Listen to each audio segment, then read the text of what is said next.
چواروەرزی ساڵ بەفر لێرە دەمێنێ، کوێستانی پڕژەیە لە واڵەکایەتی. بەهۆی بەرزبوونەوەی پلەی گەرمای شارەکان گەشتیاران ڕوو لە کوێستانی پڕژێ دەکەن.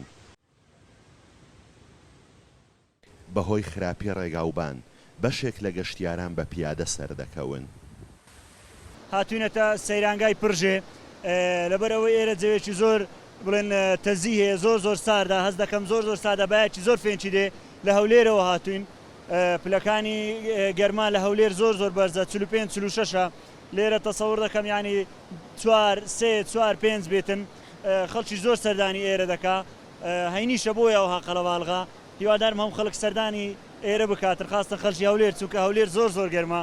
شوێنەکە زۆر خۆشە، شوێنێکی سەیرانگایە، بەس ڕێگەوبانی هەتا بڵێ ناخۆشە. لە چۆمان دەرەچی تۆزێ باشە، بەس ئەوی تری خراپە، ڕێگەوانەکەی خراپی. شوێنێکی زۆر خۆشە. ئێمە هاتووینە ناو بەفرەکە. کوێستانی پڕژێ فێنکترین ناوچەی گەشتیاریە لە باشووری کوردستان. بەفر تونێلی گەورەی دروست کردوون.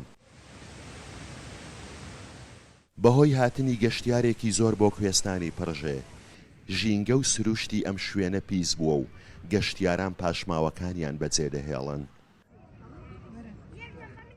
لە سلێمانیەوە هاتوین، ئێرە ژینگەیەکی زۆر خۆشە.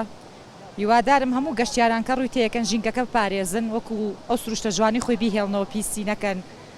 ئەتر سروشتی جوانی تایە کوردستان بەڕاستی، بەس پێویستە لەسەر گەشتیاران هەموو تاکێکی هەوڵاتیان شوێنەکە پارێزن.